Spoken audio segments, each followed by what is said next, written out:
KBS 열린 토론.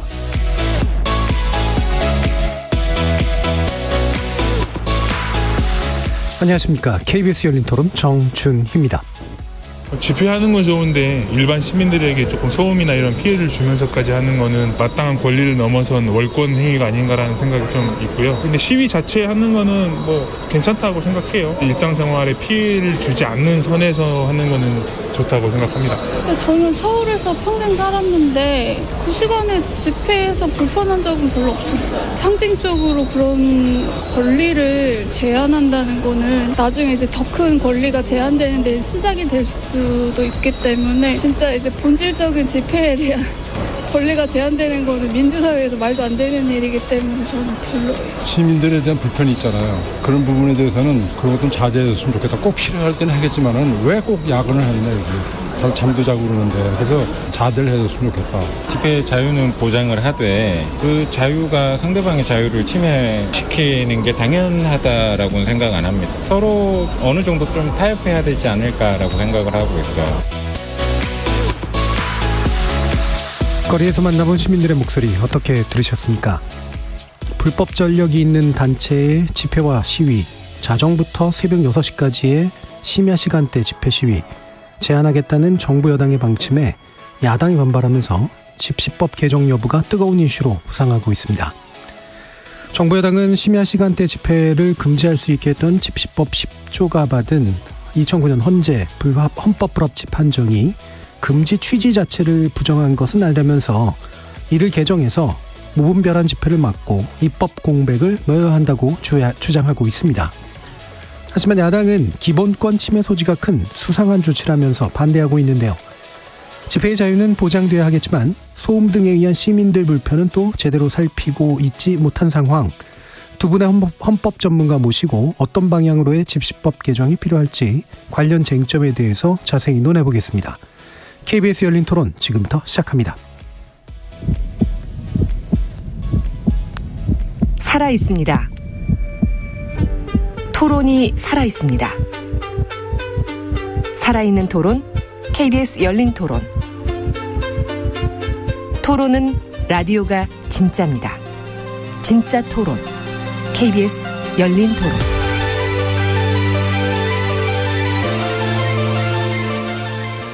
오늘 함께해 주실 두 분의 전문가 소개해드리겠습니다. 장영수 고려대 법학전문대학원 교수 나오셨습니다. 예, 안녕하십니까.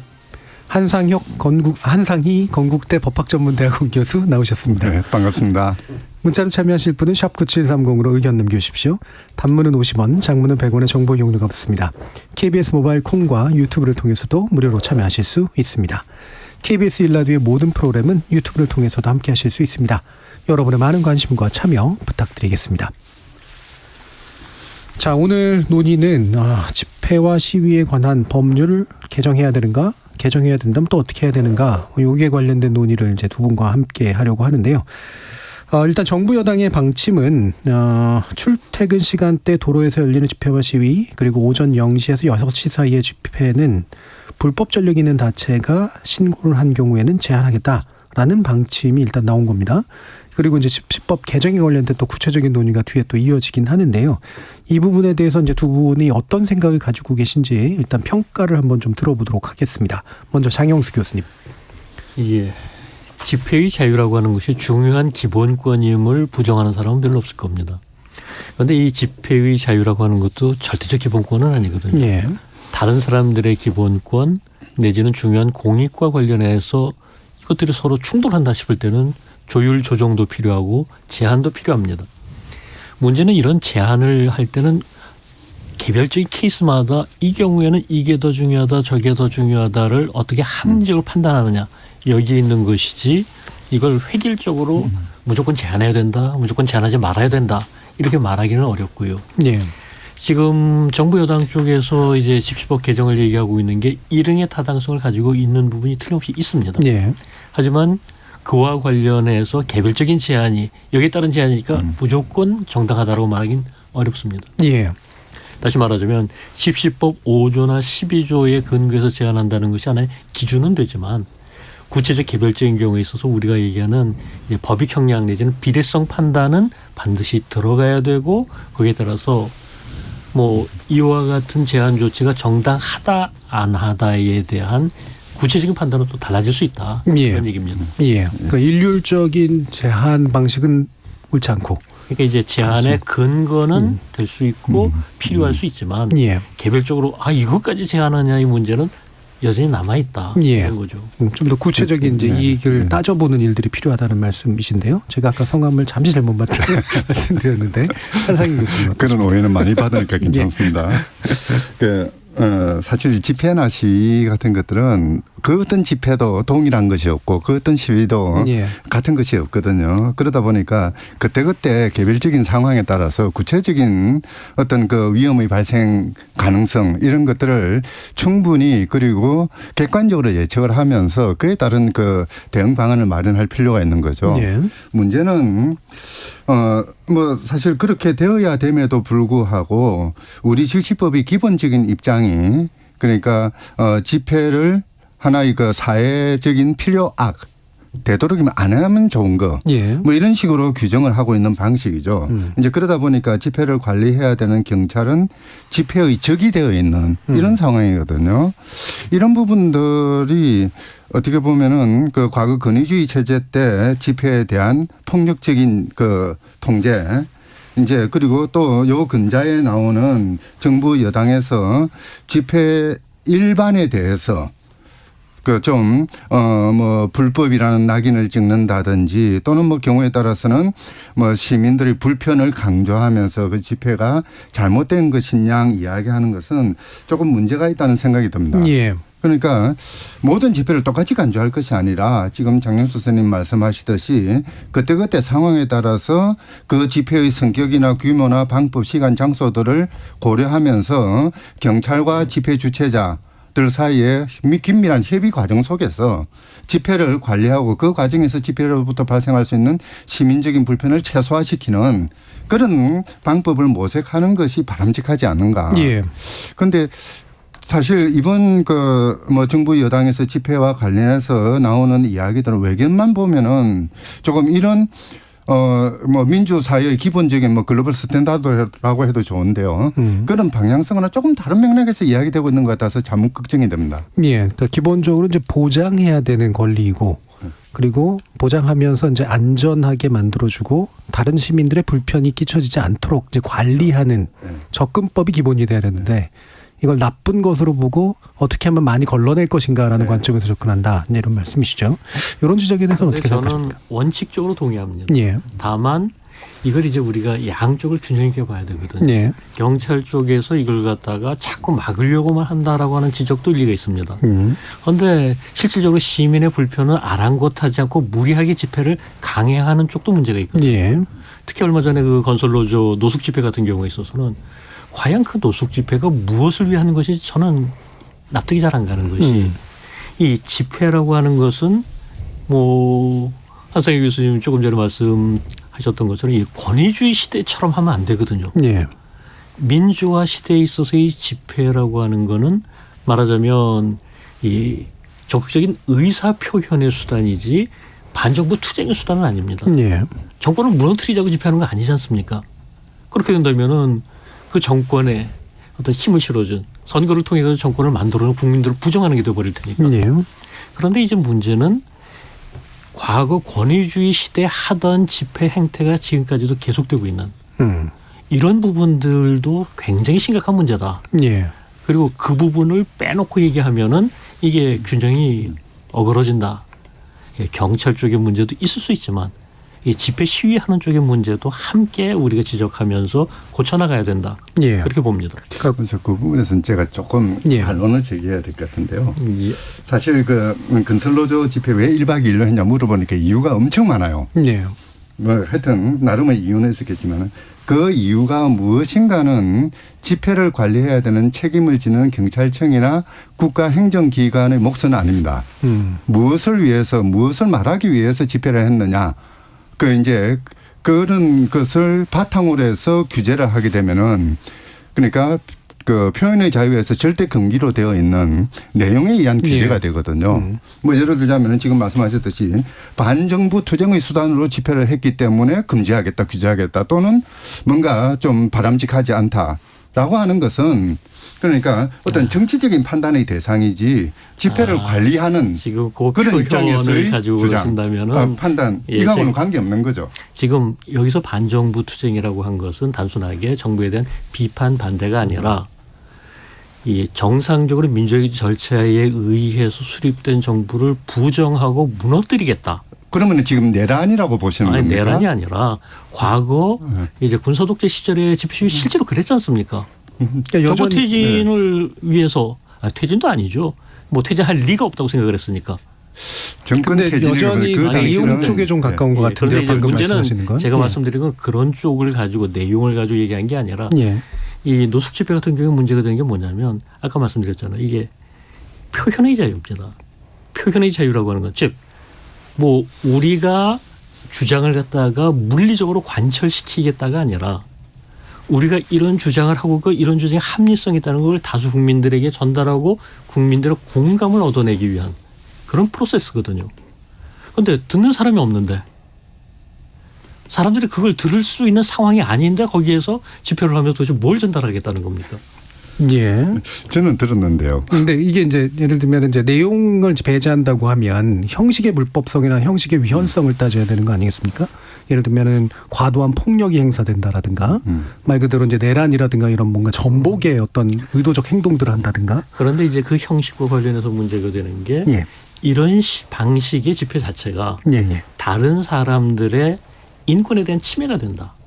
네, 그건 반정부 문제하고 좀 다른 것 같고요. 예. 그 부분이죠. 예. 결국은 야간에 그런 식으로 해가지고 듣는 사람도 별로 없는데 오히려 그 주변 사람들에 대한 불편은 상당히 크고 예. 결국 얻을 것도 없이 왜 사람들 불편만 끼치느냐. 예, 예. 이런 식의 얘기가 나올 수밖에 없는 거죠. 예. 그럼 그런 걸로 제한해서 이 형식이 그러니까 심야 시위라든가 이제 노숙 시위 형식이 다른 시민들에게 불필요한 불편을 야기한다. 요거는 이제 뭐 짚어볼 필요가 있을 것 같은데요. 예. 그 부분 장례 선생님 독일에서 공부하셨으니까 독일 연방법의 부분 입장을 잘 아실 것 같은데요. 독일 연방헌법재판소에서는 집회의 자유의 보호 근거가 표현의 자유여야 되는지 집회의 자유여야 되는지는 예. 그 집회의 양상에 따라서 다르게 판단해야 된다고 그랬거든요.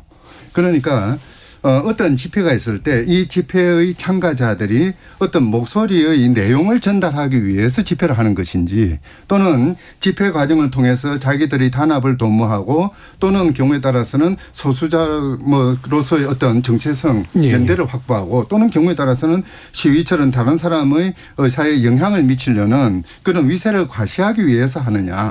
여기에 따라서 표현의 자유 영역이냐 집회의 자유 영역이나 예. 그 법리가 달라지거든요. 뭐 예를 들어서 심야 집회 같은 경우에 듣는 사람 보는 사람이 없다. 그렇다 하더라도 그 심야에 이들이 모여서 같이 자리를 같이 함으로써 자기들의 어떤 노동자로서 또는 민주노총이나 건설노조의 구성원으로서의 어떤 전체성 또는 단체 소속감 이런 것들을 강화할 수 있다면은 그건 언제든지 집회의 자유라는 명목으로 우리 헌법이 보호하는 영역이 되어야 되는 것이거든요. 예. 저는 그 부분에 생각이 다른 게요. 예.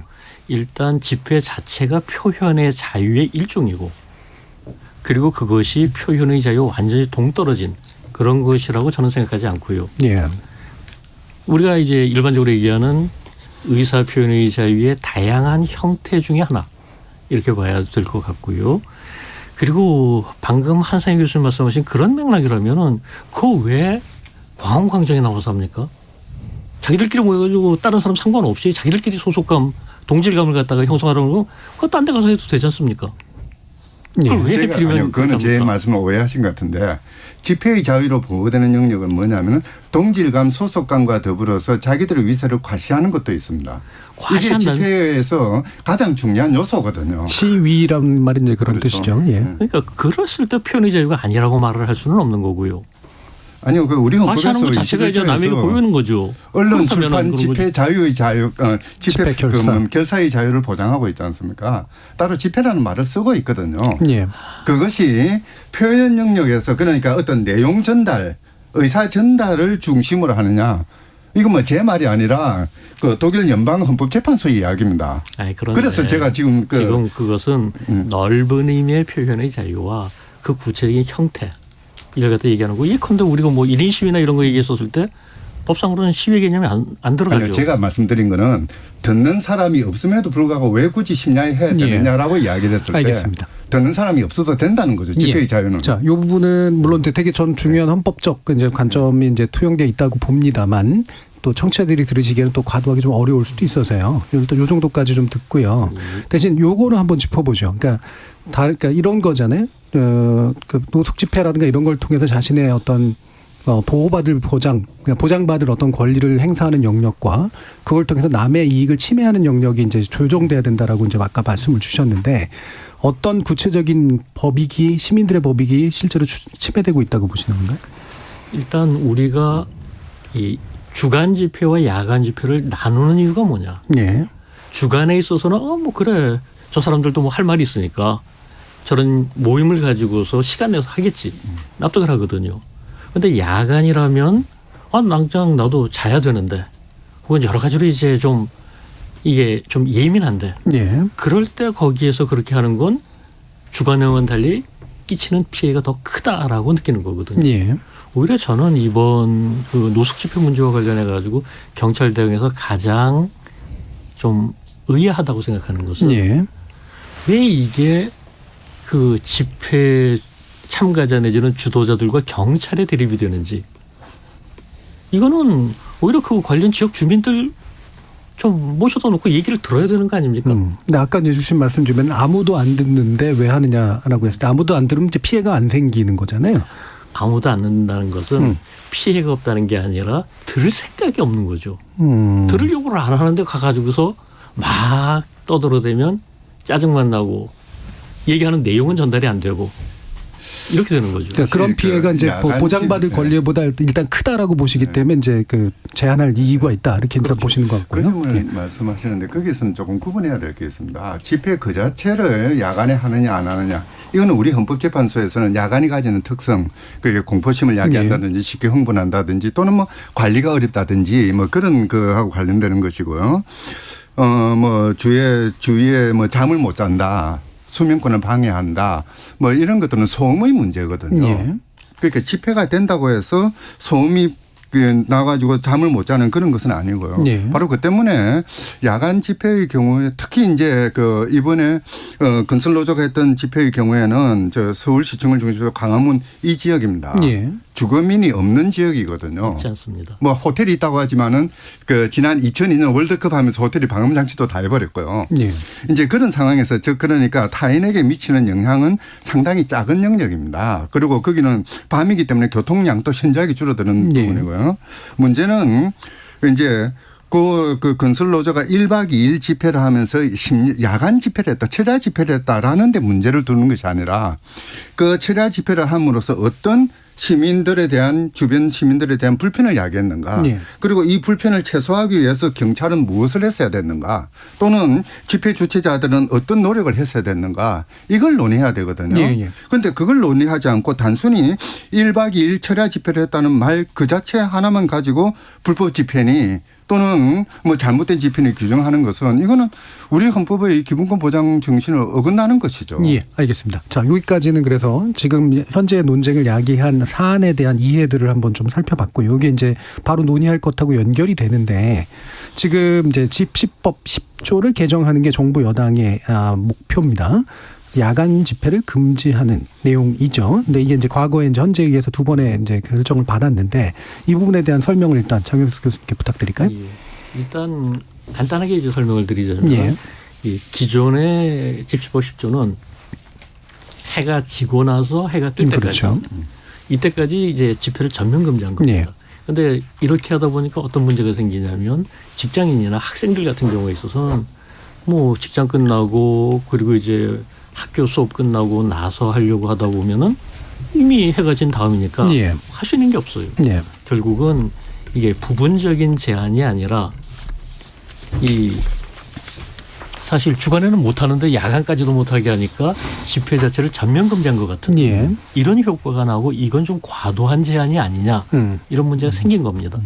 그래서 헌법재판소에서는 여기에 대해 가지고 이게 위헌 결정이 아니라 위헌 결정이라면 이거 아예 없애버려라. 예. 무효다. 이렇게 되겠지만 그게 아니라 고쳐라.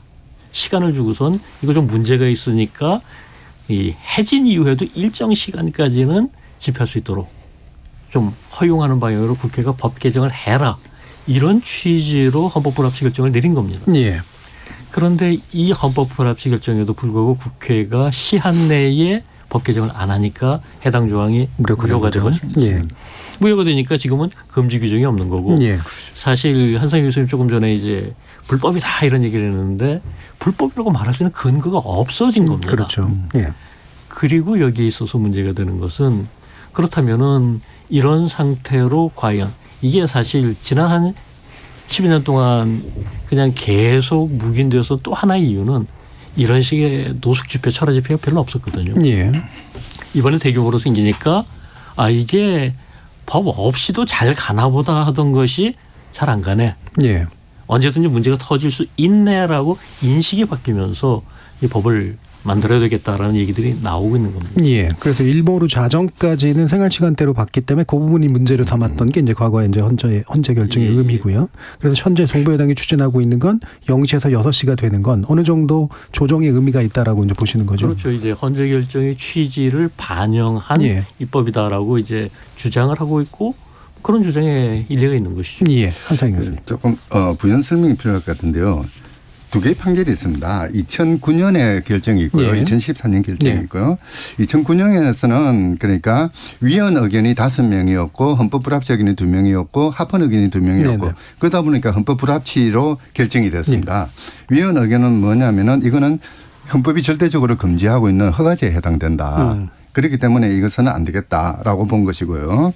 그 헌법 불합치 의견을 낸 2명의 재판관은 그러니까 뭐 그 허가제라고 보기는 조금 못하긴 하지만 시간 제한인데 다만 집시법에서는 심야 집회의 불편함 그 또 무리함을 무화시킬 수 있는 최소화할 수 있는 여러 가지 장치들이 있다. 예. 뭐 교통 통제에 관련해서 뭐 집회 제한을 한다든지 뭐 이런 그 여러 가지 장치들이 있는데 그런 장치에 의해서도 얼마든지 규제 가능한데 아예 심야에 집회를 못하게 한 것은 잘못된 것이다. 그러니까 소위 그 헌법적으로 말하자면 과잉 금지 위반이라고 이야기를 했습니다. 그러니까 이 둘을 합쳐가지고 총 7명이 헌법 불합치 결정을 내린 것이죠. 그리고 2014년 결정은 집회가 아니라 시위에 관한 결정이었습니다. 시위는 뭐 소리를 낸다든지 행진을 한다든지 위력을 가시한다든지 해가지고 조금 시끌벅적한 그런 집회를 시위라고 그러는데요. 그런 집회가 그러니까 심야 내내 이루어지는 경우에 뭐 경우에 따라서는 지금 장 교수님 말씀하셨듯이 해지고 난 뒤에 12시까지는 직장인들은 그럼 참여하지 못하지 않느냐. 예. 그래서 그들을 위해서 그 부분은 위헌이고 나머지 12시부터 나머지 부분은 이거는 합헌이다. 왜냐하면은 이때는 잠을 자야 되는데 소음을 야기하고 불편을 야기하니까 그런 것들은 규제 가능하지 않느냐. 예. 뭐 그렇게 판단을 한 것이거든요. 예. 여기서 이제 이 판결들 헌법 집시법 시조와 관련해서 조심해야 되는 거는 집회에 대해서는 심야 내내 해지기 전, 그 해지고 나서 해 뜨기 전까지 못하게 하고 예외적으로 허용한 것은 위헌이다. 예. 또는 시간대를 정한 건 위헌이다. 예. 그리고 이제 시위에 대해서는 예. 소음이 일어나는 시위에 대해서는 그러니까 12시부터 새벽까지 그때는 뭐 집회를 못하게 해도 괜찮지 않을까. 예. 헌법재판소의 입장이 그렇게 된 거죠. 예. 근데 그 부분에 대해서는 조금 제가 생각이 다른 부분들이 있는데 첫 번째로 이제 이 위헌 의견과 불합치 의견이 나뉘는 거 맞습니다. 그런데 이 불합치 의견은 위헌으로 가지 않은 거는 이 심야 시간대 새벽 2시, 3시의 집회에 대해서는 그래도 좀 문제가 있지 않느냐. 이 부분하고. 그리고 이거는 제가 당시 재판관으로 하셨던 지금 물론 퇴직하셨습니다. 직접 들은 얘기인데 제가 그분한테 여쭤봤어요. 우리가 법상으로 이제 법리상으로도 그렇고 헌재 판례에서도 그렇고 시위라고 하는 것은 이동하는 집회. 다시 말하자면 집회의 한 유형으로 보고 있거든요. 예. 그런데 집회가 아닌 시위가 완전히 별개인 것처럼 한 것은 좀 뭔가 안 맞는 거 아니냐. 2009년 판결하고 2014년 판결하고 좀 어긋나는 거 아니냐. 그랬더니 그걸 자기네들도 알고 있었는데 이게 국회에서 법 제정을 안 하고 있으니 어떡하냐고. 그래가지고 이제 궁여지책으로 그런 식의 결정을 내렸던 것이고 예. 사실 그래서 사실 이 결정들은 그렇게 좋은 결정이 아닌 것이요. 예. 집회하고 시위를 구분할 이유가 없습니다. 다만 집회와 움직이는 집회, 행진. 이 행진을 구분해서 뭔가 이 교통의 문제 또는 뭐 소음의 문제, 영업 방해의 문제 이런 것들을 별도로 처리하는 게 바람직한 것이지. 예. 우리 집시법은 애당초 그 박정희 군사정권이 그러니까 국가재건 최고회의에서 제정한 그런 법이거든요. 일종의 그 뭡니까 군사 정변의 목적을 달성하기 위해서 만든 뭐 그런 것인데요. 그 속에서 굳이 집회와 시위를 구분하면서 뭔가 이 집회 전반에 대해서 통제가 가능한 그런 그 외관을 갖춰 나갔던 게 문제였거든요. 예. 그러니까 집회와 시위는 기본적으로 보장하되 특정한 행위적 형태인 행진이라든가 네. 아니면 뭐 소음을 내는 낸다든지. 형태라든가 이런 네. 것들은 개별적인 행위로서 뭔가 규제될 수는 있는. 그렇죠. 근데 네. 그렇게 해석돼야 된다. 그런데 저는 그 부분도 또 조금 생각이 다른 예. 게 일단 시위와 행진이라고 하는 거의 구분이 어렵습니다. 결국 움직이는 집회라고 하는 것이 행진의 형태로 나타날 수밖에 없거든요. 예. 행진 없는 시위가 어떻게 아니, 가능할까요? 제 말이 그 말이에요. 예. 그리고 중요한 것은 이제 워낙에 이제 박정희 정권 당시에 만들어진 법들 많습니다. 하지만 그때 형태로 그대로 유지되고 있는 건 적습니다. 더더군다나 지금 민주화된 지가 30년이 넘었는데 예. 그동안 문제되던 조항들이 아직까지도 걸러지지 않았다. 이렇게 말하기는 어렵고요. 오히려 지금 문제는 저는 이 집회 시위에 대해 가지고 과거에 이제 권위주의 정부 시절에 있어서는 굉장히 억압했던 게 맞죠. 그런데 민주화된 이유에 있어서는 이제 사람들의 생각이 확 달라졌습니다. 그래가지고서 굉장히 풀어놓았습니다. 다시 말하자면은 아이 뭐 민주주의를 위해서 저렇게 한 거고 실제로 그런 어떤 업적 같은 것들이 있는데 우리 집회 시위에 대해서 이해하자. 우리가 좀 불편하더라도 그거 좀 참아주자. 이런 식의 인식들이 민주화 초기에 굉장히 광범위하게 퍼져 있었습니다. 예. 그러다 보니까 이제 조금 과격한 집회라 하더라도 아니 뭐 그런 거지. 전에는 더 했어. 이런 식으로 수용하던 게 일단 30년이 넘으면서 그때 당시를 경험하지 않은 젊은 세대들은 이걸 이해를 못해요. 왜 우리가 저 사람들이 자기 이익을 위해서 얘기하는 것에 대해서 손해를 감수해야 되는데 이게 벌써 그 민주화 이전을 경험했던 사람과 그렇지 않은 사람들의 차이고요. 또 다른 하나는 아까 말씀드렸습니다마는 이 독재 정부에 투쟁하는 일종의 저항권의 행사로서 화염병 들고 돌 던지고 이런 것들이 정당 시위였던 시기하고 지금은 다르지 않습니까? 예.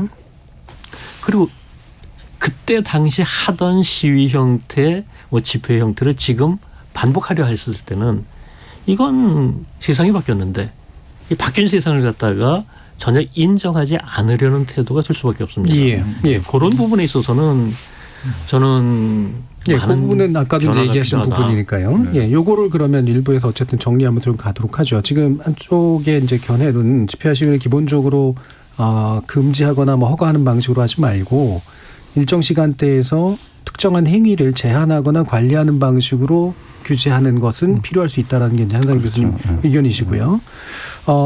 그래서 이제 나온 게 이제 민주당 전용기 의견하고 약간 비슷한 측면이 있으신 것 같은데, 심야 시간이 0시부터 7시까지 집회는 기본적으로 허용하되 소음 유발형 시위는 못하게 하는 요 방식에 대해서는 어떻게 생각하십니까? 선생님. 사실 뭐 집회 자체는 허용되는 게 원칙이죠. 예.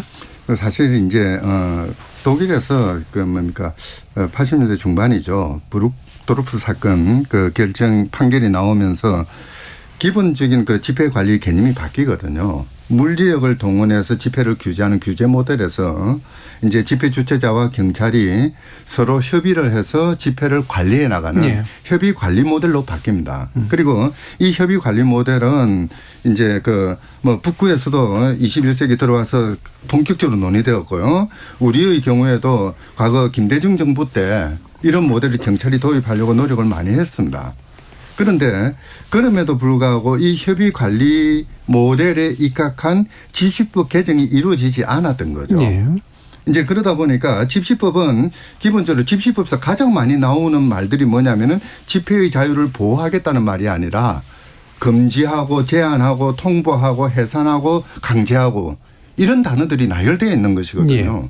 이런 부분들을 좀 제대로 바꿔내서 그러니까 집회는 자유롭게 해야 돼. 집회로 인해서 야기되는 시민의 불편 뭐 교통이라든지 영업이라든지 또는 뭐 그 수면권이라든지 이런 것들을 보호하기 위해서 서로 지혜를 모으는 합의를 이끌어내어서 거기에 따라서 집회를 이끌어 나가는 이런 노력들이 필요한 거죠. 그래서 뭐 전용기 의원이 그러니까 소음 유발할 수 있는 집회를 못하게 하자.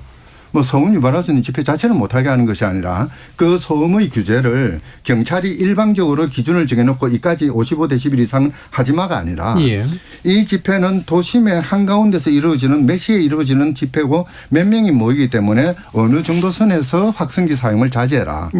이렇게 서로 약속하는 그런 식의 규제 또는 뭐 그건 이제 관리라고 그러죠. 이런 식의 보호와 관리가 이루어지는 체제를 도입하는 것은 어떻게 보면 지금 현 시점에서 가장 시급한 그런 조치라고 보여집니다. 그러니까 현재 안에 대해서 그러니까 전용기 안에 대해서는 어느 정도 찬성을 하는데 그것도 금지보다는 협력할 수 있는 어떤 방안을 마련하는 쪽으로 이제 하자 이런 쪽 의견이신 것 같은데 만약에 제가 잠깐만요. 만약에 시위 주체가 이걸 협력할 생각이 없으면 어떻게 될까요? 문제가 뭐냐면요. 그래서 이제 지금 이 시점부터는 경찰은 치안을 중심으로 업무를 처리하는 중립적이고 객관적인 행정 조직 기구가 되어야 됩니다. 대체로 보면은 경찰은 정권의 향배에 따라서 경우에 따라서는 뭐 어떤 집회든 그냥 방치하고 또 경우에 따라서는 평화적인 집회조차도 그냥 규제를 해버리는 그런 좀 약간 정권에 종속된 그런 종속되고 자의적인 일을 하고 있거든요. 그게 아니라 경찰은 아까 말씀하셨듯이 시위대와 정부의 대립관계 속에서 그 중간에 들어가는 제3자의 역할을 해야 되는데 어느 일방의 편을 들어주는 역할을 해서는 안 되는 거죠. 즉 그렇게 경찰이 제3자의 역할 객관적이고 중립적인 역할을 한다는 것에 대한 신뢰가 형성된다면은 그렇다면은 집회 주최자가 그 경찰의 요구에 따르지 않을 이유가 없죠. 바로 이제 그리고 만약에 따르지 않는다고 한다면은 그에 상응하는 처벌이 가해져야 되는 거죠.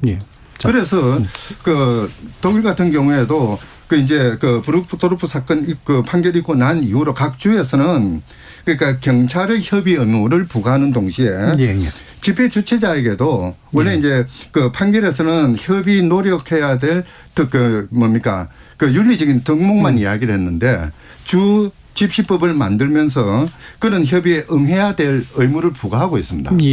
저는 이런 의무를 부과하는 거는 그거는 얼마든지 가능하다고 봅니다. 장영수 교수님.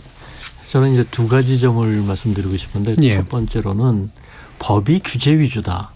이건 이 자유와 관련된 법은 그럴 수밖에 없어요. 왜냐하면은 원칙적으로 다 자유거든요. 그러면 자유인 것을 이것도 자유고 이것도 자유고 얘기할 이유가 없습니다. 원칙적으로 다 자유인데 이거는 안 된다. 안 되는 부분들을 중심으로 얘기할 수밖에 없습니다. 기본권을 제한하기 위해서 법률을 두는 거기 때문에. 원칙적으로 다 자유니까. 그리고 그것은 이 집회의 자유뿐만 아니라 다른 자유, 다른 기본권들도 마찬가지다. 사회권 같은 경우는 좀 다르겠죠. 국가에서 이런 경우에 조건이 해당이 되면 뭘 준다 어쩐다 이런 얘기를 하겠지만 자유는 애초에 뭐 우리가 전통적으로 얘기하는 천부적인 것이기 때문에 이걸 제한하는 데 있어서 이러저러한 엄격한 요건 하에서만 제한한다. 이 얘기거든요. 그리고 지금 이 어떤 제한보다는 협의 중심으로 가자라고 하는 것에 대해서 잘 되면 좋죠. 이상적입니다. 하지만 지금까지 잘 되지 않고 있는 것이 훨씬 더 많았고요. 지난번 노숙 집회 같은 경우에 있어서도 여러 차례 이제 거기에 대해 가지고 뭐 경찰 쪽에 있어서도 얘기를 하고 지나가던 시민도 얘기하는데 아랑곳하지 않았다는 얘기가 있거든요. 그리고 그런 문제들에 대해 가지고 뭐 협의 절차를 거치도록 하는 것까지 좋습니다. 하지만 한 교수님도 마지막에 얘기하신 것처럼 근데 그거 안 하면은 그럴 때는 결국은 뭐 제재를 갈 수밖에 없거든요. 그렇다면 그 처벌의 근거가 또 있어야 됩니다. 근거 없이 할 수는 그러니까 그거는 법률에 또 들어가야 돼요. 그럼 어쨌든 민주당 전용기원안은 어떻게 생각하십니까? 저는 그 부분에 대해서는 아까 이제 말씀드린 것하고 같은데 실제로 그 심야 집회를 함으로써 얻는 것이 도대체 무엇이고 그것에 비해 가지고서 여러 가지 불편 특히 뭐 지역에 따라 다르겠습니다만 저는 세 가지를 말씀드리겠습니다. 첫 번째로는 우리가 자꾸 이제 집회 시위하면은 광화문 광장을 떠올립니다. 예. 혹은 조금 옆에 있는 시청각 광장이든지. 그런데 지금 현행법상으로는 장소에 제한도 없어요. 예. 그러니까 지금 외국 같은 경우, 특히 미국 같은 경우에 있어서는 이 야간 집회에 대해 가지고 굉장히 엄격하거든요. 예. 왜 그러냐면은 그 야간 집회하던 사람들이 폭도로 변한 그런 경우들이 여러 차례 있었으니까. 예. 지금 우리가 광화문 광장은 사실 야간이라 해도 대낮 같아요. 그렇기 때문에 그런 우려가 적은데 좀 어두컴컴한데 수백 명, 수천 명이 모여가지고서 예. 뭔가를 한다.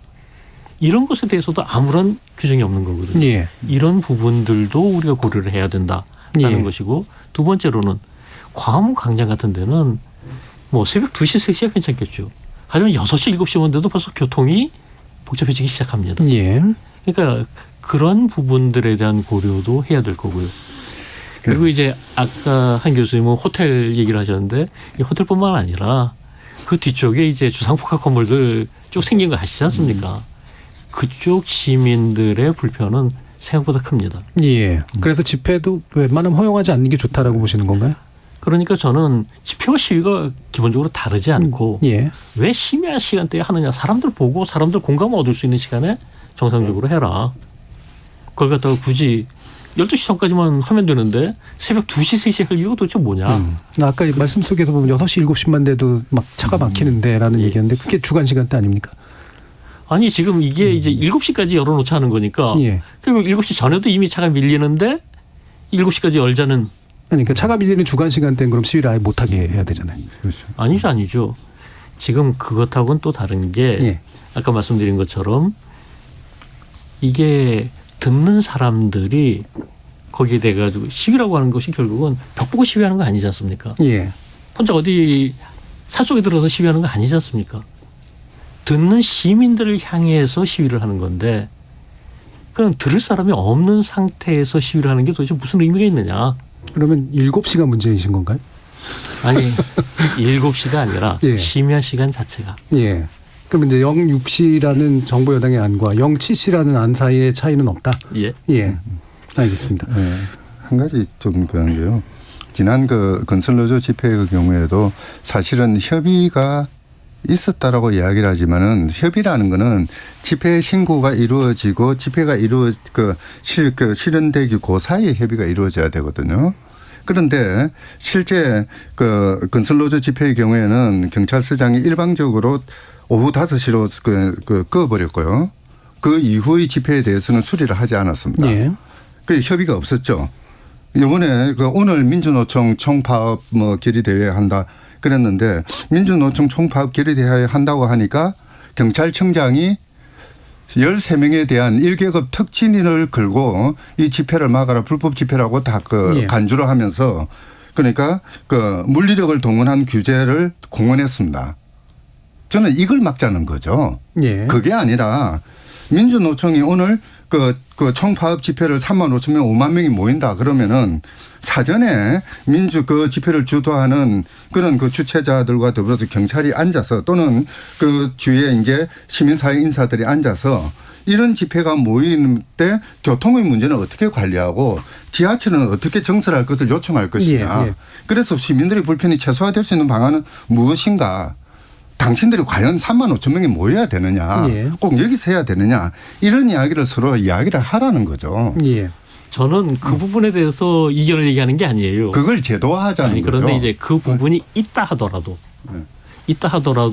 그게 100% 지켜지지 않는 게 현실이거든요. 아니요. 지켜졌습니다. 지난날 촛불 집회를 할 때 그 촛불 집회를 할 때 경찰은 일방적으로 그러니까 집회를 못하게 막았습니다.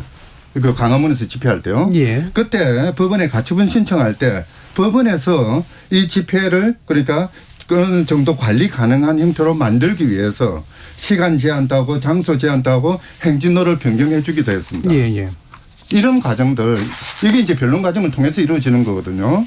그런 과정들을 왜 법원에서는 가능한데 경찰은 불가능하냐는 거죠. 지금 저는 오히려 그거보다는 집회의 성격 때문이라고 봅니다. 사실 그때 이제 아마 말씀하시는 그 박근혜 퇴진 위한 그 청와대 집회를 없이 거죠. 그거 얘기하시는 것 같은데 그때도 일부 과격한 분들이 그냥 그걸 뚫고 나가려고 그러면 오히려 시민이 막았었다고 그랬거든요. 그렇죠. 자, 그런데 그런 식의 집회라면 그리고 거기에 대해서 대다수 시민들이 참여해서 하는 것이랑 그런데 이 과격한 사람들끼리 모여서 하는 집회가 그렇게 될까요?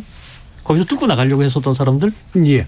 지금 다시 그 부분에서는 지금 일부는 좀 맞춰야 되기 때문에요. 방금 이제 경찰이 과연 어떤 행정력을 발휘해야 되는 것인가라는 부분에 대한 문제가 마지막에서 좀 제기가 됐기 때문에 이어지는 2부 열면서 경찰이 자의적인 집행 쪽에 가까운 것이냐 아니면 법적 근거에 두고 있거나 아니면 법적으로 미비한 부분들이 있다면 그걸 메꿔야 되는 것이거나 이 부분에 대한 논의로 바로 이어가도록 하겠습니다. 자, 청취자 여러분들이 보내주신 문자 있어서요. 정의진 문자 캐스터 불러보겠습니다. 네, 지금까지 여러분이 보내주신 문자들 소개합니다. 8356님, 시위의 자유를 침해하는 걸 허락하면 좀 더 큰 걸 제한하게 될 거라는 시민 발언에 공감합니다.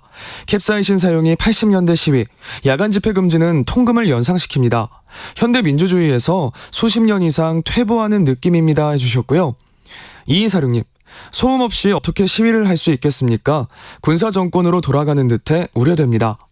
3855님, 아무리 집회 시위의 자유가 중요하더라도 도심 주택가에서 진행되는 시위로 인해 잠을 못 이루는 소음 피해를 끼쳐서는 안 됩니다.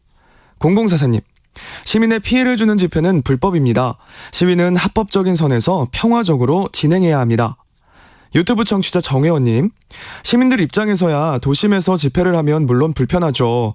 하지만 대책 마련에 있어 대화와 타협을 우선시해야 하는데 정부는 답을 정해놓고 일을 진행하는 것 같아 아쉬워요.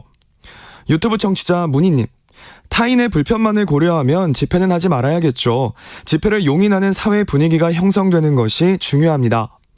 유튜브 청취자 여우맘님, 타협을 위해 노조와 대화를 시도라도 해봤는지 현 정부에게 묻고 싶네요. 노동자들은 밑바닥에서부터 살기 힘들어서 한 목소리 내는 겁니다. 탄압하며 할수록 점점 더 집회 규모는 커질 겁니다. 소통을 우선시해주세요 라고 보내주셨네요. 네, KBS 열린 토론. 이 시간은 영상으로도 생중계하고 있습니다. 유튜브에 들어가셔서 KBS 일라디오 또는 KBS 열린 토론을 검색하시면 지금 바로 토론하는 모습 보실 수 있습니다. 방송을 듣고 계신 여러분이 시민 논객입니다. 계속해서 청취자 여러분들의 날카로운 시선과 의견 보내주세요. 지금까지 문자캐스터 정의진이었습니다.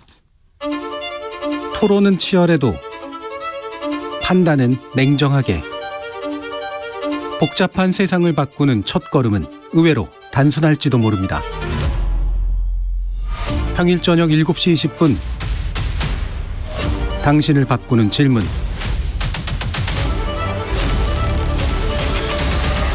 KBS 열린 토론 정준희입니다. KBS 열린 토론 2부 한상희 건국대 법학전문대학원 교수, 장영수 고려대 법학전문대학원 교수 이렇게 두 분과 함께 집시법 관련된 논의 이어가고 있는데요. 경찰이 과연 이제 자유적인 법 집행, 특히나 이제 정권이 바뀜에 따라서 좀 태도가 달라지는 그런 방식으로 가고 있는 것이냐, 아니면 이제 기존의 법률에 미비 요소들이 있기 때문에 경찰이 어느 정도 좀 불가피한 측면들이 좀 있는 것이냐, 이 부분에 대한 논의로 한번 가봤으면 좋겠는데요. 일단 장영수 교수님 말씀 주시죠. 예. 사실 뭐 안 그래야 바람직하겠지만 예. 지금 현재까지 검찰이고 경찰이고 정권이 바뀔 때마다 정권의 칼 노릇을 해온 것이 사실입니다. 예. 부정할 수 없고 결국 검찰 개혁한다고 그랬지만 결국 그 개혁이라고 하는 칼자루를 쥔 정부에 의해서 휘둘리다가 정권이 바뀌면 또 옛날에 그 검찰을 휘두르던 사람들을 향하게 될 수 있는 예. 거고요. 경찰 마찬가지거든요. 저는 오히려 이런 문제들을 해결하기 위해서는 이 경찰을 자꾸 주목할 게 아니라 경찰은 손발이거든요, 말하자면. 예. 그 손발을 움직이는 머리가 사실은 정부이고 대통령인데 이쪽 문제를 해결하지 않고 경찰이나 검찰 문제만 봐가지고서 문제가 해결이 되겠냐. 예. 그건 불가능하다. 결국 문제 해결의 방향은 경찰이 완전히 독립되는 것 이것뿐인데 완전히 독립시키긴 또 어렵습니다. 예. 독립됐었을 때 통제 없는 권력이라고 하는 것도 또 위험하기 때문에. 예. 민주적 통제가 필요한 부분이 그렇죠. 있으니까요. 예. 그러니까 결국은 이런 부분들에 대해서 한편으로는 대통령이 스스로 그런 부분들에 대해서 자제해야 되는 이런 것들이 하나의 대안이고, 그런데 이거는 뭐 알아서 하시오 하는 것이기 때문에 실효성 문제가 뒤따르지 않습니까? 예. 다음에는 결국 이 대통령을 통제하는 삼권분립의 시스템이 훨씬 더 강화되어야 된다. 국회 통제, 사법부의 통제 이런 게 강화되어야 대통령이 자제하려고 했다가 뭐 득보다 실이 크겠다. 이렇게 판단하게끔 만들어야 된다. 예. 이걸 그냥 경찰만 들여다보고 있으면 답이 안 나온다. 이렇게 생각합니다. 예, 한 교수님. 네, 뭐 동의합니다. 사실 우리 정치가 사회적인 갈등이나 분쟁을 관리할 수 있는 능력이 현저하게 떨어지죠. 그러다 보니까 그 과정에서 집회나 또는 대중적인 어떤 그 목소리가 나오게 되는데요. 지금 정치권이 그걸 관리를 못하다 보니까 자꾸 이제 치안과 질서 유지의 의식문을 맡은 경찰에게 떠맡기게 되고, 또 경찰은 특히 이제 수뇌부나 뭐 얼마 전까지도 덕수궁 대통령 뭐 그런 그 말이 있었을 정도로 경비 경찰들을 중심으로 해서 권력을 쳐다보는 해바라기성 그런 경찰들이, 그러니까 경찰력을 오남용하는 이런 상황들이 벌어지고 있는 게 우리의 현실이거든요. 예. 바로 이제 이런 문제들을 걱정을 해서 헌법에서는 21조 집회의 자유라는 것을 국민의 기본권을 보장하고 그 어떤 정부든 이것을 함부로 침탈하지 마라라고 선언하고 있는 거죠. 또 다른 측면에서 뭐 자꾸 지금 이제 집회를 하다 보면은 시민 불편이 야기된다고 하지만은 사실 헌법이 집회의 자유를 보장하게 하는 것은 다른 한편에서는 집회를 하다 보면은 소음도 나고 교통도 불편해지는 게 당연하지 않습니까? 그러니까 일방에게 집회의 자유를 보장한 것은 그 주변에 있는 시민들에게 당신들이 조금 불편하더라도 참아라. 예. 관용하라는 헌법적인 의무를 부과한 것입니다. 그리고 집회를 이런 식으로 이해하는 것이 베니스 위원회, 그 유럽 공동체 산하위원회인데요. 법을 통한 민주주의 실현을 위한 베니스 위원회인데 그게 우리나라도 회원국입니다. 예. 거기에서 집회에 대한 그 집회의 자유에 대한 기본적인 기준을 제시했을 때 모든 집회는 불편이 따르기 때문에 그 불편을 그 주민들은 어느 정도까지는 그 참아내라, 관용해라. 라는 그런 의무가 부과된다라는 말을 하고 있고요.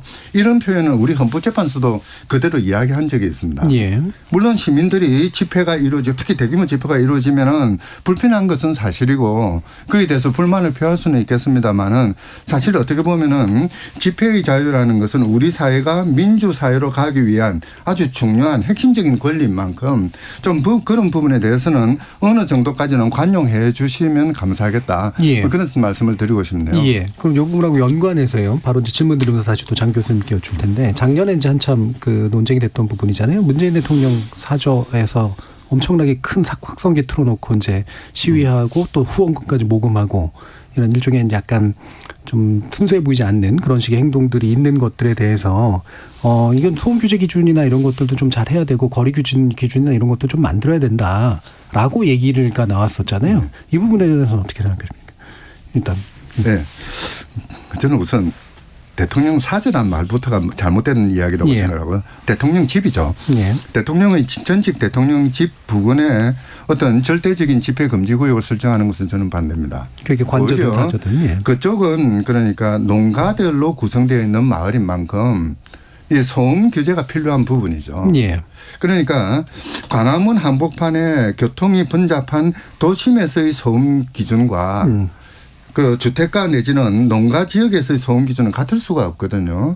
이걸 달리해서 그래서 모두의 집회라는 것은 아주 그 어느 집회도 똑같은 것이 없기 때문에 획일적이고 일률적인 기준을 적용하기보다는 그때그때 융통성 있는 그런 기준을 적용할 필요가 있다는 것이 바로 이제 이 때문인데요. 예. 문재인 대통령의 집 부근에서 일어나는 집회에 대해서도 똑같은 기준을 그 말씀을 드릴 수가 있을 겁니다. 예. 전직 대통령의 사저라서가 아니라. 네. 주민들이 그러니까 그 집회로 인해서 발생되는 불편을 겪을 수 있는 한계가 있을 겁니다. 이런 한계들이 제대로 설정된다면은 즉 말해서 객관적이고 중립적인 그런 형식으로 그 설정이 된다면은 그것을 집행하는데 반대할 이유는 없는 것이죠. 예. 장혁수 교수님. 예. 뭐 기본적으로 이제 한 교수님하고 비슷한데요. 예. 일단 사전은 특별히 고려되는 것이 맞지 않다. 이거는 평등에 반합니다. 특별한 특혜를 주는 차별이 돼버리거든요. 관저의 경우에 있어서는 조금 다를 수는 있습니다. 현직에 있을 때. 예. 하지만 사실 그동안에 관저에 대해서 특별 대접이 별로 없었습니다. 예. 청와대만 예외적으로 그 안에 관저 안에 사실 집무실까지 있었으니까 예, 예. 이 집무실 보호 차원에서 이 대통령 관저에 대한 명문 규정이 이 집시법에 들어있는 거고요. 뭐 그렇다고 해서 예컨대 국회의장 공관이라든지 대법원장 공관 이런 거 전혀 없거든요. 예. 그런데 이제 공적인 업무를 수행하는데 방해는 주지 마라. 이런 경우에서 중요한 공공기관 직무가 행해지는 기관에 대해서만 예외를 두는 것이지 그렇지 않은 사전이 관전이 하는 것을 갖다 특별 취급하는 그건 저는 아니라고 봅니다. 예. 대신 소음 규제라든가 이런 부분들은 필요할 수 있다. 일반적으로. 예. 그건 대통령 관전이 사전이 돼서가 아니라 그 지역의 일반적인 특성에 기준으로. 따라서. 예. 자, 그러면 지금 이제 작년 12월에 헌재 그 결정에서 보면 집시법 11조 대통령 관저 이제 100m 이내 시위 금지 부분에 대해서 이제 불합치 결정을 내렸고 이게 그냥 놔두면 24년에 이제 소멸되는 그러니까 24년에 그 관련 내용이 이제 무효화되는 거잖아요. 이 부분은 어떤 방향으로 좀 나아가야 된다고 보십니까? 방금 말씀드린 기준에 관저를 특별히 보호할 필요는 없어요. 예. 근데 지금 과거에 그게 들어간 건 청와대가 관저와 집무실이 합쳐진 개념이고 집무실 따로 얘기를 안 했었거든요. 예, 예. 결국 이 청와대라고 하는 것을 보호하기 위한 그 관저 플러스 집무실을 보호하기 위한 것이었는데 지금 그게 달라졌지 않습니까? 예. 그러다 보니까 지금 집무실에 대한 보호 규정이 들어가야지 관저를 갖다 계속 유지할 필요는 없다. 저는 개인적으로 그렇게 생각합니다. 예, 저도 동감인데요. 그런데 하나 우리 제도가 좀 잘못된 게 하나가 있는데요.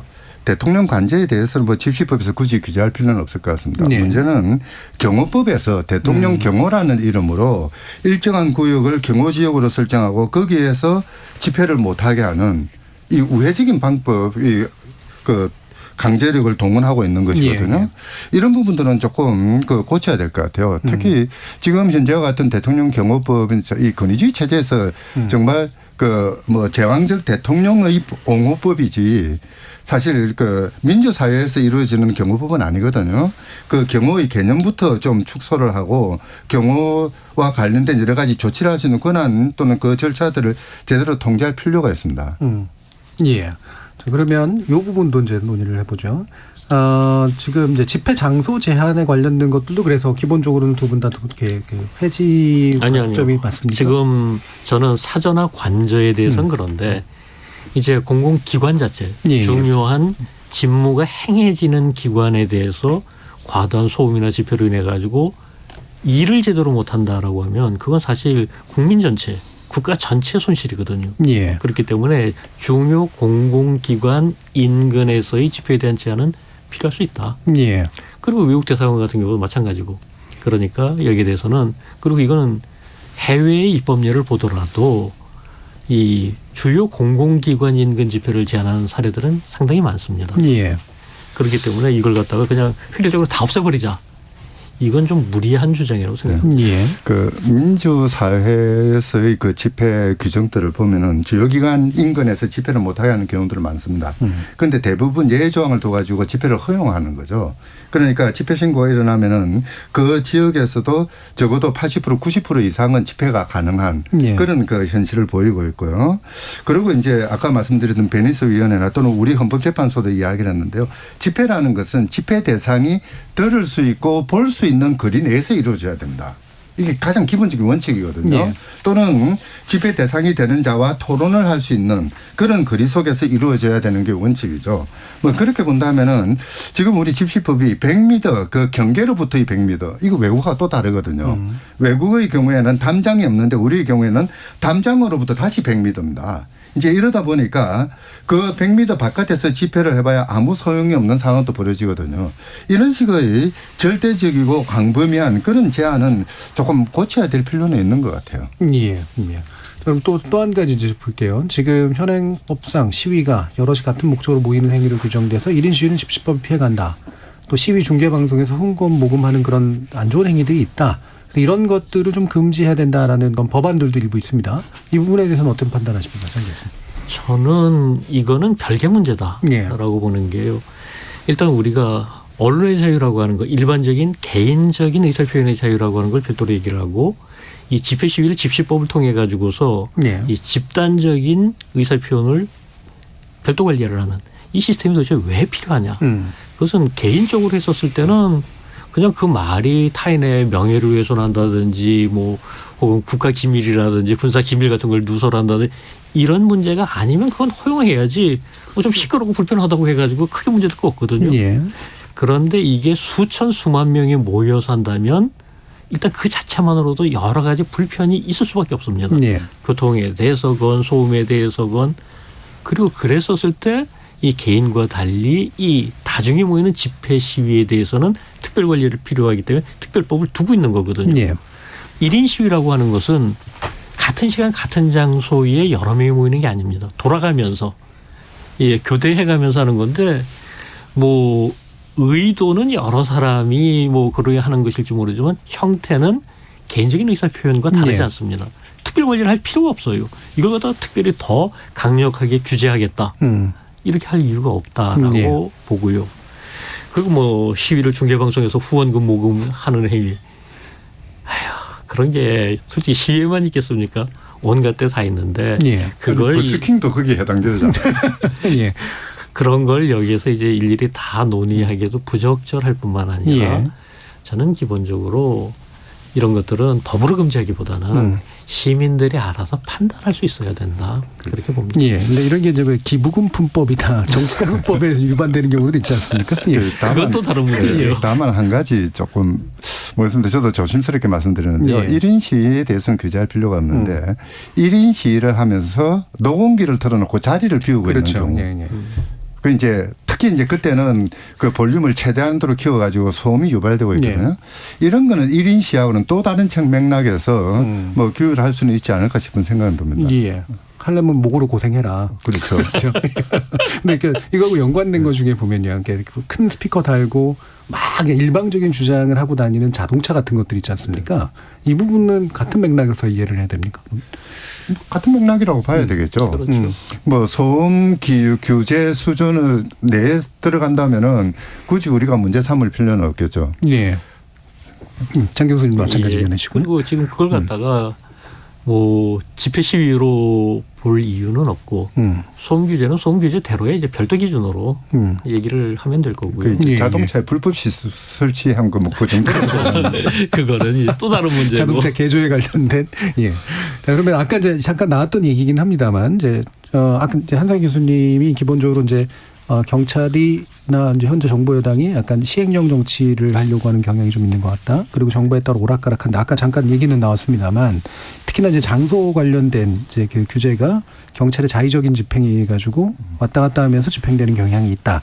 이런 또 얘기가 나와서 이 부분에 대한 견해를 더 여쭤보도록 할게요. 지금 이제 정부 여당에서 집시법 개정을 하겠다라고 하지만은 지금 원내 다수당은 민주당이기 때문에 그렇게 만만치는 않을 겁니다. 예. 그러다 보니까 시행령을 통해서 이제 집시법의 실질적인 그 변화 뭐 그런 것들을 이야기하려고 할 수도 있을 것이다.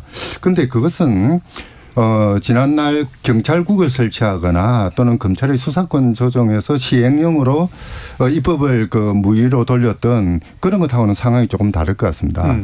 지난날 그 경찰국 설치나 뭐 이런 것들은 조직법이나 권한법이기 때문에 국민들이 직접 그 시행령의 위헌성, 위법성, 부당성에 대해서 다툴 방법이 없습니다. 그런데 이 집회 시위에 관련된 시행령은 국민의 집회의 자유 그 자체를 건드리기 때문에 언제든지 국민들이 불만이 있으면은 그러니까 뭐 법원에 쫓아가거나 또는 헌법재판소에 헌법재판 심판을 청구할 수는 있는 것이거든요. 이제 그러다 보니까 어떻게 보면은 시행령 통치의 그 불법성, 위법성 내지는 정당성이 없다는 사실이 바로 드러날 가능성이 있는 거죠. 예. 그래서 그 시행령을 개정하는 방식으로 어떤 그 실질적인 법 개정의 효과를 거두는 것은 그렇게 만만한 작업은 아닐 거라고 생각이 됩니다. 예. 그러니까 의도만큼 사실은 제대로 되기는 어려울 것이다. 입법 작업도 물론 어렵겠지만, 예. 장경수 교수님. 뭐 기본적으로는 동의합니다. 예. 기본적으로 동의하는데 다만 이제 우리가 이와 관련해서 유의해야 될 것은 이제 모법에 근거를 두고 있는 시행령의 그렇죠. 규정들은 뭐 실효성을 가지고 국민의 기본권을 제한할 수 있지만 예. 모법에 근거 없이 그냥 시행령에 새롭게 기본권의 제한을 창설하는 건 그 자체가 위헌이거든요. 예. 그리고 그걸 뭐 정부가 모를 리도 없고 그러니까 거기까지 가기는 뭐 한 교수님 말씀하신 것처럼 쉽지 않은데 문제는 실제 뭐 정부 여당 얘기나 어떤 경찰청장 얘기를 들어보면 요 선을 갖다가 이제 뭐 넘는지 안 넘는지 이제 그러니까 아까 이제 얘기하셨던 뭐 불법 시위 전력이 있는 단체에 대해서 어쩌고저쩌고 얘기를 하는데 불법 시위 전력이 있는 단체에 대해서 전면적으로 집회 시위를 갖다가 통제하겠다라고 하면 그건 당연히 위헌입니다. 한번 불법 시위했다고 영원히 뭐 집회 시위를 못할 수 있다. 차별이에요. 그건 말이 안 되거든요. 그런데 그게 아니라 또 해석하기에 따라서는 지금 이런 단체들은 또 할 우려가 있으니까 여기를 이제 예의주시하다가 불법 준비의 정황, 뭐 광목이나 쇠파이프 같은 거 준비한다든지 뭐 이런 식으로 그런 게 드러나면 그때는 바로 뭐 5조 같은 것을 근거해서 금지하겠다. 이것도 말이 되거든요. 그러니까 이게 참 뭐 명확하지 않은 그런 부분들이 현재 남아있는 뭐 정부 주장이나 뭐 이런 데서도 남아있는 상태라고 보여집니다. 그러니까 헌법이나 모법에 어긋난 방식으로 시행령은 뭔가 쓰진 못하겠지만 그렇죠. 적용 과정에서 언제나 좀 나름대로 집행권자가 그래서 가문갈 이제 수 있는 제가 부분이 있어서 제일 처음에 말씀드렸던 게 뭐 제한은 가능하다. 뭐 5조고 12조고 제한은 가능한데 개별적인 경우에 있어서 그게 정당한 범위 내에 비례성에 맞게 한 제한인지 이거는 또 그때그때 계속 따져볼 수밖에 없다. 그렇게 말씀을 드렸었던 거고요. 사실 그저와 관련해서 우리 집시법이 가지는 가장 큰 문제점인데요. 경찰서장의 자의적인 판단으로 언제든지 집회를 금지하거나 또는 제한할 수 있는 이 가능성이 열려 있다는 게 문제거든요. 사실 5조에서 공공안녕 질서에 직접적인 위협을 끼칠 것이 명백한 집회는 금지할 수 있습니다. 그런데 여기서 공공의 안녕 질서가 무엇인지 이런 개념에 대해서 사회적인 합의가 이루어져 있지 않거든요. 단순히 교통방해 또는 소음, 수면권 제한 이게 공공의 안녕 질서에 해당되는 게 아닙니다. 그 이제 아주 중대한 공동체의 이익에 관련될 때 그때서야 제한 가능하다는 게 그 이제 그 민주사회의 그 합치된 기준이거든요. 그런데 우리 그 집시법의 운영 과정에서 보면은 중대한 공동체의 이익이라는 개념 자체가 전혀 들어가 있지 않습니다. 이제 그러다 보니까 이 그 금지 사유의 판단에서조차 경찰서장의 자의적인 독단적인 획일적인 그런 그 판단이 들어갈 수 있는 여지를 마련해두고 있는 이런 상황이죠. 이제 그 때문에 현행 집시법이 악법 중에 하나로 거론되고 있는 겁니다. 지금 뭐 이 기왕에 집시법 개정 또는 뭐 어떤 기준의 마련 이런 이야기들이 나왔으니까 저는 이 기회에 우리 집시법 뭐 제정된 지 61년 됐습니다마는 사실 전면적으로 손보는 작업을 진행해야 되지 않을까. 뭐 그런 생각을 합니다. 아까 말씀하신 것처럼 뭔가 이제 협의 체계 위주의 관리 위주의 접근법을 쓰는 방식으로 집시법을 개정하자. 방향이 뭐 꽤 다르진 약간 다를 수도 있긴 할 텐데요. 장영수 교수님도 전면적인 어떤 손보는 게 필요하다고 보세요? 아니면 일부? 저는 일부 쪽에 오히려 더 가깝고요. 물론 손봐야 될 부분들은 여러 있지만 그게 근본적인 틀을 바꾼다기보다는 또 틀을 바꿨을 때 부작용도 만만치 않습니다. 지금 경찰도 그렇고 혹은 집회 시위하는 분들도 그렇고 이게 기본적인 시스템이 바뀌려면은 상당한 준비 기간이 있어요. 안 그러면 혼란스럽거든요. 그러니까 이제 그런 부분들을 염두에 둬야 될 거고 다만 제가 이제 생각하는 것은 아까 이제 잠시 말씀드렸습니다만 실제 이거는 이 집회 시위의 문제라고 하는 경찰이 당사자가 돼서 하려고 할 게 아니라 이게 인권과 인권의 충돌이다. 예를 들어 가지고서 뭐 집회 시위 자유를 주장하는 분들하고 우리 잠 좀 자자 하는 분들하고 이랬으면 경찰이 어느 정도 타협점을 찾아주는 역할을 해야 되는 건 맞거든요. 그런데 지금 경찰에서 하는 걸 보면 그쪽 얘기를 오히려 이 불편을 겪고 있다고 하는 시민이나 혹은 뭐 도로 이용자들 역시 시민이죠. 이쪽 얘기를 듣고 수렴해서 반영하는 게 아니라 그냥 이분들이 이제 피해를 입고 있으니까 이건 안 된다라고 얘기하기보다는 조금 더 구체적으로.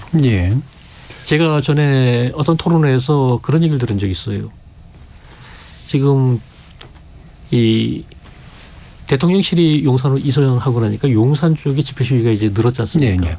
뭐 그것 때문에 여러 가지로 이제 힘들어서 뭐 어떻다 저떻다 해가지고서 이제 시민 중에 한 분이 그 플로우 토론 때 얘기를 하시더라고요. 그랬더니 또 어떤 분이 아니 뭐 그분들은 그래도 그 대통령실 그쪽으로 옮겨서 용산 땅값도 많이 오르고 이쁘지 않았느냐 그랬더니 예. 그 플로 토론하던 분이 우리처럼 전세 사는 사람들은 그런 것도 없어요. 땅값 안 올랐을 논의가 텐데요. 좀 재밌는 방향으로 아니, 흘러갔네요. 그러니까 예. 이제 그게 그 현장의 목소리를 들을 필요가 있다. 어쨌든, 그런 얘기입니다. 예. 그 장현수 선생님께서 그 준비가 안 돼 있다고 말씀하시지만은 사실 그 경찰인권위원회 위원장을 맡고 계시니까 아마 그 부분은 잘 아실 겁니다. 그러니까 지난 김대중 정부 이후로 경찰은 내부적으로 이런 그 물리력을 통한 규제 모델에서 협의하고 관리하는 모델로 이행하기 위한 준비를 착실히 해왔습니다. 예. 내부적으로 많은 검토들을 했고 어떻게 하는 것이 바람직한 것인지 또는 어떻게 하는 것이 글로벌 스탠다드에 부합하는 것인지 나름의 틀을 마련해 왔는데요. 이것이 구체화될 수 있는 기회가 없었던 거죠. 저는 기왕 이 논의를 시작한 마당에 이게 사회적인 의제가 된 마당에 그동안 경찰이 준비해왔던 것 그리고 시민사회가 요구해왔던 것 이런 것들을 다 노출시켜서 정말 사회적인 합의 속에서 새로운 틀을 만드는 작업들 그게 뭐 1년이 걸려도 좋고 10년이 걸려도 좋습니다. 그 작업을 하는 과정 속에서 우리 사회 민주사회로서의 어떤 틀 속에서 집회 관리는 어떻게 되는가 이런 기준들 또는 절차들을 마련하는 노력 이건 반드시 있어야 된다고 생각합니다. 예. 그럼 뭐 이제 지금 말씀 이제 마지막 발언 비슷한 내용을 취지셔서 장경수 교수님의 마지막 발언처럼 들어보도록 하죠. 예. 저는 이 법으로 모든 문제가 해결되지는 않는다고 생각합니다. 법만 가지고 되는 게 아니거든요. 오히려 뭐 시민의식이나 뭐 집회 시위 문화의 개선 이런 것들이 필요한 경우가 많습니다. 하지만 또 법의 어떤 중심이 흐트러지면 그랬었을 때 이제 많은 문제가 생기는 것도 분명하니까 뭐 아까 얘기하신 것처럼 정권의 교체에도 불구하고 일관성 있는 법 집행이 가능하도록 하는 그런 법과 제도가 만들어지는 건 가장 바람직합니다. 예. 하지만 여기서 이제 우리 한 가지 유의해야 될 것은 너무 이 제도 하나, 법 하나 집어넣고 이걸로 이제 다 해결된다라고 하다가 실패한 사례들이 너무 많아요. 예. 최근에 예로 공수처 같은 경우를 들 수 있거든요. 수십 년 동안 공수처 하다가 결국 됐는데 지금 예. 전혀 기대에 못 미치고 있지 않습니까? 이런 것처럼 이 부분에 있어서 여러 가지 다각적인 측면에 있어서 시스템을 갖다가 뭐 이것도 있고 저것도 있고 뭐 여러 가지가 중첩적으로 작용하게 해야 돼야지 뭐 예컨대 한 교수님 말씀하신 그런 식의 뭐 협의 시스템 좋습니다. 반대하는 거 아니에요. 하지만 그거 하나로 다 끝나는 건 아니다. 예. 이런 점을 말씀드리고자 합니다. 예. 자, 뭐 아까 마무리 발언하신 거로 치면 되겠죠? 예, 유튜브에서 느래랑님께서 집회가 시끄러워서 하면 안 된다는 입장은 억지 같습니다. 그런 논리면 축제도 하지 말아야 되고 불꽃놀이도 하지 말아야 되는 거 아닐까요? 3855님이 여러분 집 앞에서 시위해서 잠을 못 자고 피해를 입는다고 생각해 보세요. 어차피 듣는 사람 없는데 사기 진작을 위해 하는 거면 광화문 말고 종합운동장 빌려서 하시죠. 자, 유성환 님이 규제하고 못하게 막는 것보다는 선진화된 시위 방향을 제시하고 서로 협의하는 방법이 좋지 않을까요? 라는 그런 의견도 주셨습니다. 자, 오늘 집시법에 관련된 오늘 논의를 해봤는데요. KBS 열린 토론 이것으로 모두 정리할까 합니다. 오늘 함께해 주신 전문가 두 분, 장영수 고려대 법학전문대학원 교수 그리고 한상희 건국대 법학전문대학원 교수 두 분 모두 수고하셨습니다. 감사합니다. 감사합니다. 감사합니다. 집회와 시위의 자유는 언제든 어디서든 어떤 방식으로든 무한정 보장되어야 될 기본권은 당연히 아닐 겁니다. 그래서 법률을 통해 그 권리를 제한할 수는 있는 거겠죠. 그러나 법은 상당히 딱딱하고 어려운 것이니만큼 현실에 맞춰 어떤 유연성을 발휘할 것인가가 중요해 보입니다. 참여해주신 시민 논객 여러분 감사합니다. 지금까지 KBS 열린 토론 정준이었습니다.